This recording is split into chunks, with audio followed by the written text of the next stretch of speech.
Information and Communication Technology presents Educational Satellite Television Programs.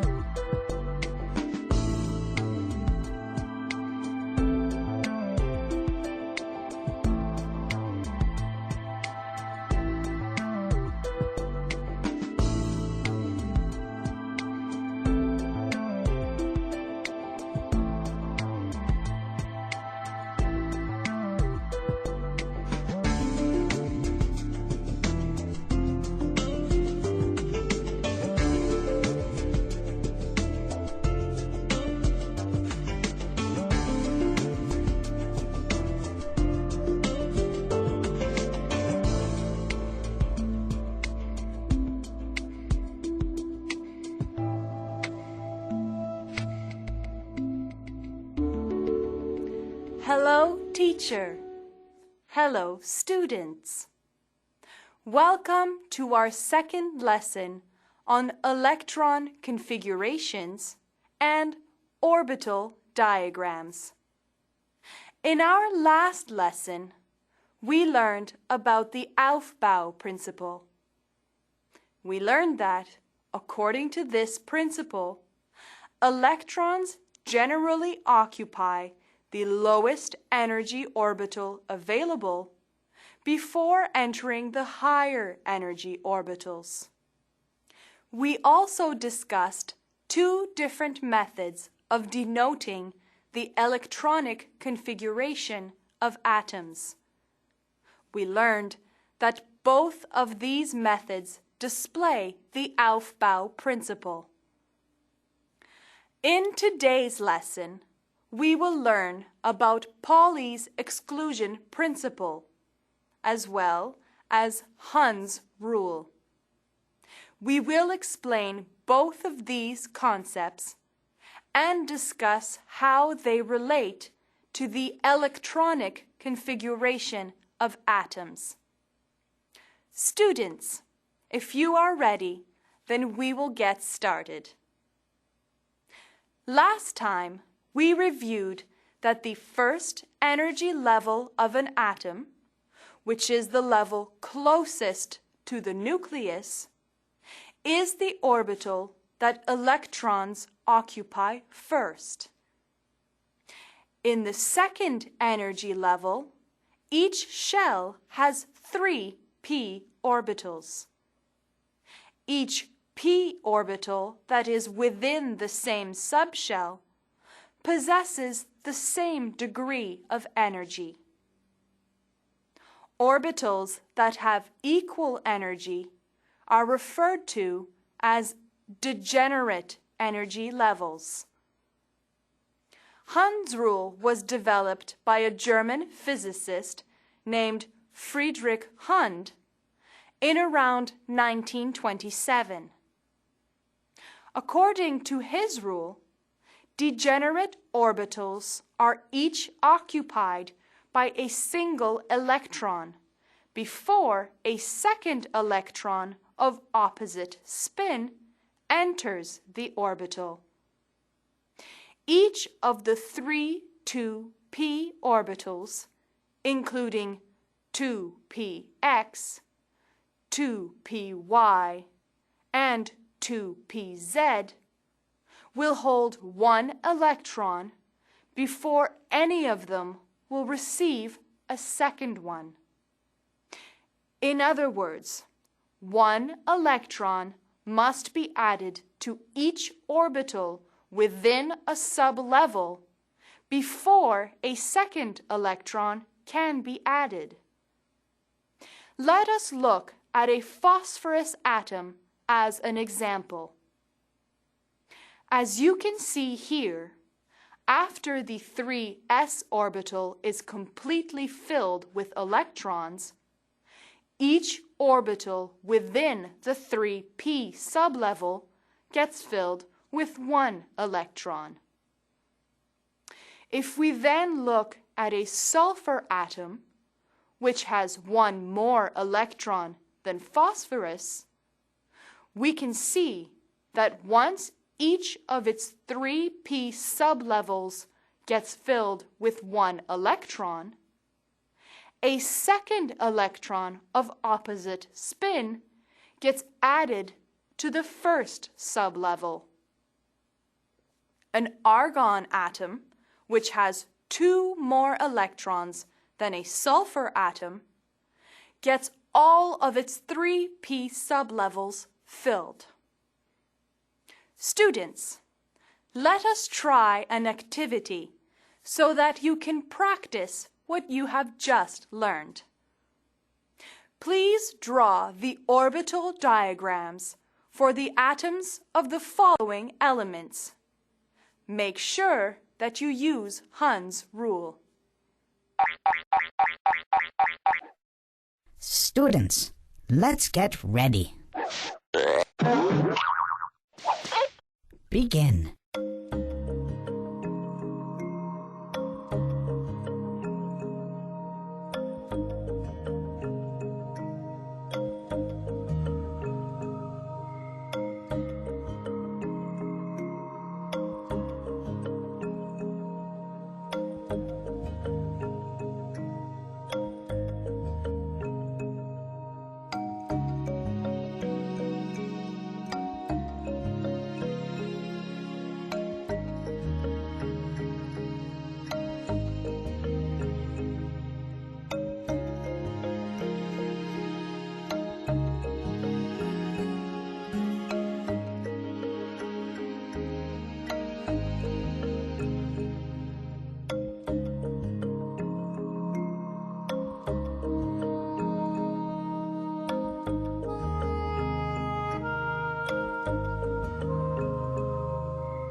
Time's up. let's get back to our lesson. Welcome back, students. I am sure that you had no trouble drawing the orbital diagrams for the atoms of these elements. Please compare your drawings to those on the screen. If you are having difficulty, please review Hund's law at the end of this lesson. Let us move on with our lesson and discuss Pauli's exclusion principle. This principle was established by an Austrian physicist named Wolfgang Pauli in 1925. According to Pauli's exclusion principle, no two electrons within the sublevels can have the same quantum numbers. They must differ in at least one of the 4 quantum numbers. For example, if one electron in an atom has the quantum number n equals 1, L equals 0, M equals 0, and S equals positive 1/2, then no other electron can have these same 4 quantum numbers. In other words, we cannot put 2 electrons that have the same value of S in a 1s orbital. Each orbital is able to accommodate a maximum of 2 electrons. This is true only if the spins of the electrons are of opposite directions. Thus, we can conclude that for every s subshell, there is one orbital with a maximum of 2 electrons. For every p subshell, there are up to 3 orbitals with a maximum of 6 electrons. For every d subshell, there are up to 5 orbitals with a maximum of 10 electrons. And for each f subshell, there are up to 7 orbitals with a maximum of 14 electrons. We can infer that the maximum number of orbitals in each shell is n squared, and the maximum number of electrons is 2n squared. Students, using the Pauli exclusion principle and Hund's rule, determine which of the following orbital diagrams are possible for the ground state electron configuration and which are not. If the orbital diagram is not allowed, state why it is not. Students, let's get ready. Begin.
Time's up!